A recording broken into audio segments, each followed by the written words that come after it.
Erbauer! In this video, we're going to get all of these power tools organised in this toolbox here.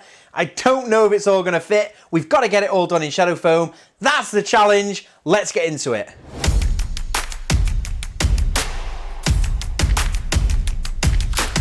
Hey guys, Jonathan here at Shadow Foam, and this week we have a bundle of Erbauer power tools. Now these aren't mine, these are one of our colleagues, one of the team at Shadow Foam, brought in their Erbauer tools because they had this drill combi set. So this is an impact driver and a combi drill in a nice little box, blow molded case with two 2-amp-hour batteries and a charger, and that's great. And then they picked up a circular saw and then subsequently picked up a sander, another battery or two, and a few other bits and bobs. And what do you do? This is quite a common situation, right? Even for a DIYer who's kind of getting into power tools, and even builders, tradespeople, you start adding to your kit, you outgrow your kit, what do you do then? You know, you need to take all these to a site. Even if you want them all organised in your house, all tidied out of the way, what do you do with them? Well, you boil them down into a box like this. This is an Erbauer mid box. So this is from Screwfix and B&Q sell these. Great price, Ping, Matt, you had that, I can't remember what it was. You get this in like a triple stack. It comes with like a roll box and a top, or you can buy them individually. These Erbauer boxes are great because they're modular, but they're like a starting off system. They're cheaper than a Milwaukee pack out system or a DeWalt tough system because they're infinitely expandable. These are like typically a triple stack, and then that's it. Once you've filled it, you've filled it. You'd have to have 3 or 4 of them and have some sort of train going along, maybe a tow hitch, and you know, that's how you'd expand this system. But with the Milwaukee pack out, the tough system, you can go higher. But this system is great, it's cost effective. The only problem with it is, like all of these boxes, it's just a big empty cavity. It's just like a big bucket. And that is where Shadow Foam comes in, and it excels, because with Shadow Foam inserts, we can get the whole box organised and get it all laid out nicely. The only problem here is, there's a whole ruck of stuff. And even if I just put all of this in there loosely, you can see it pretty much fills the entire box. But this is typically how people operate with these boxes, isn't it? You'll just put everything in there, close the lid, and forget about it. But it's dead hard to get things in and out. You might forget to put something back. You're not going to notice immediately if your impact driver's not gone in there. And then the other annoying thing sometimes is you chuck it all in one way and it fits. You put it all in another way and the lid won't close. So that is the challenge. That's all the stuff. We've got to get it all in there in Shadow Foam, nice and organised. I'm pretty sure I could do something with it. It will be a tricky job, but I'll take it on. So what we're going to need is a bunch of Shadow Foam inserts. Now we make inserts for this box, the mid box, the top box, the bottom box. We do a full set, a triple stack. It's all on shadowfoam.com. Now this box is made by Erbauer, but it's also made by AEG, Rigid, Magnuson, JCB made one. There's loads of brands that basically take this mold. You know, everything's made in China nowadays. This is made in China, it's a mold, and they basically just change the colour of the latches, change the colour of the front plate, change the logo on it, and then it's all different prices. We'll put links to all this stuff in the description below, but our inserts will fit them all. If the box looks like this, even if it's Magnuson, JCB, Rigid, one of those, our inserts will fit in here.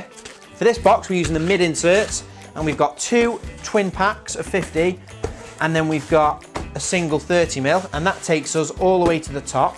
We'll glue a couple of these together and probably end up with a couple of layers, but I think we can get it all in there. So that's the challenge. That's all the foam. The only other thing I need is our basic cutting kit.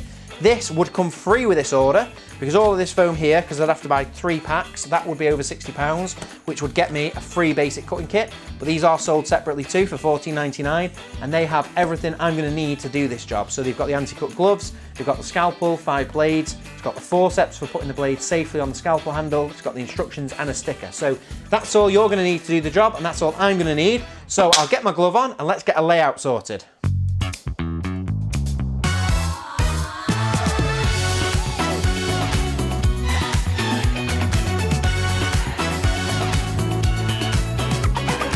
Right then, so that is the layout, and I'm pretty confident that they are all going to fit. I've only got 1 battery unaccounted for, so I'm going to have to figure out where that's going. But because this is a 3D shape, we're going to be gluing all 3 of these 50mm layers and this 30mm layer together. I'm going to have a fair bit of depth available. So for example, this blade section here is super shallow, so that's not going to be sat under much foam. So there's a very good chance I can squeeze that battery just there. but we'll wait and see. I'll put that one on pause. Everything else though is going exactly where it's placed. This is the top tray. So this is the exact same insert, except for I've trimmed it down a little bit. I've cut a little bit off the front because there's a lip on the front of this box here, which would stop that tray lifting out. So we've cut about 1 inch off the front. We've then cut the angles on the 2 front corners, which means that it'll lift out the case nicely. And then we've extended, there was already 2 square little inlets on the sides of the insert to kind of relief cut around the mold of the case. We've made that bigger to make those handles. So that is a top tray that lift out. So we've got the impactor, the combi, the charger in there, and then this, what is left is essentially going to be a really deep insert to house the circular saw, the sander, and then this little filter thing. And I think if we cut all the way through this 30mm, we can then transfer that profile onto the lower layer, the lower layer, the lower layer, then save all those cutouts, put them back in, use them as masking, and then we can spray glue over the top, glue it all together, and end up with one really solid bonded insert that will house both of these and the filter, and all being well, we'll also include that 5 amp hour battery. So I'm pretty confident, but we're only going to know for sure when I start cutting the foam, so let's get into it. So for this, when I'm cutting foam, it's a case of cutting through most things. There'll only be a couple of areas, like possibly with this, where we cut and peel. So I'll show you that when we get to it, but most of these items we're literally just cutting all the way through. This is as easy as it sounds. You literally place the item where you want it to go, and you use the scalpel like a pencil. You just draw around the profile with the scalpel. That means you don't get any like pen that you've got to wipe off, you don't get any marks on the foam, and you can go nice and steady transferring that profile onto the foam. Once I've made the outline, I can then move the tool out of the way and then cut all the way through the foam. As long as I've got a cutting mat on the table like I've got here, which we've got these cutting mats available at shadowfoam.com, I can cut all the way through without damaging the surface and without cutting myself, especially if I've got the anti-cut gloves on too. So that's it, let's get cutting.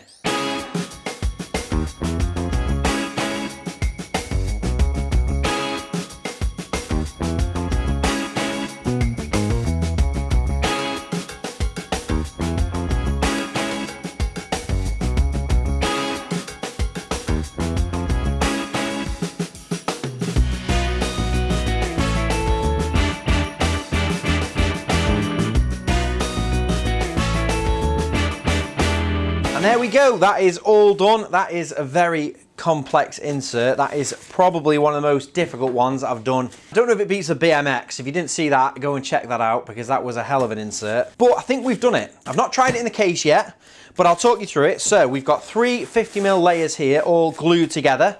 And I use the same technique I use all the time. Save the offcuts, spray the glue over the top, take the offcuts out, and that way it masks it all off. You don't get any overspray. We've got the circular saw fully cut in all the way down to the base layer, and then this layer here is a loose layer because we've got a battery buried here. So these 3 go together. They house the circular saw, the sander, and the filter for the sander. And then we've got underneath the circular saw, we've got the battery with some finger pulls either side. Just did those finger pulls with the stencil set. And then we've got our little guide for the circular saw too underneath. Now in order to get those in, we had to be a little bit clever because this kind of blade section is really shallow, but it kind of covers and hides these 2 items. So that's the base layer, and we needed that top section here to support the tray. So this is just a sheet of foam, it's 50mm and it's sturdy enough to hold those tools in there without bending too much. And you can see there, we've not cut all the way through. So how did we do this? Well, same technique as on the base layers. We cut all the way around the item and then we peel back the foam. To peel back the foam, I just push my finger down one end, pull it back all the way along, and then we had to peel out a few layers because as you can see here, we've gone down about 40mm into the foam on that one. Same on this one. And then this little kit here, we've done 2 layers, 20mm. Doesn't need as much depth. And that is the job done. So I want to see now, do they fit in the case? Let's get them in there.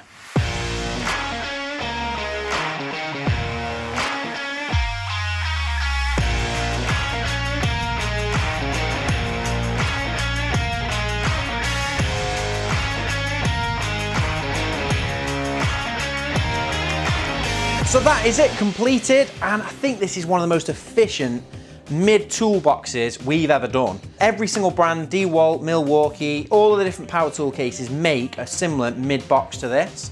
It's always tricky to work out how to get the most kind of bang for your buck in organising stuff, keeping it protected, organised, safe.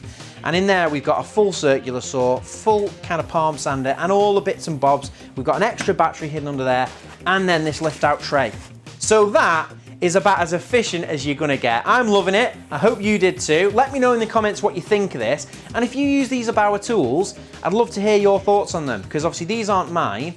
And from my point of view, handling them, they feel like good quality, but I've not used them. So I'd love to hear your comments down below.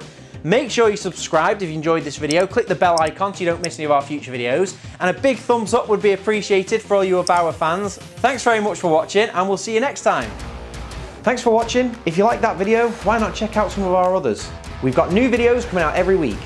And Colin Furs, what's the quickest way for people to see these videos? Subscribe.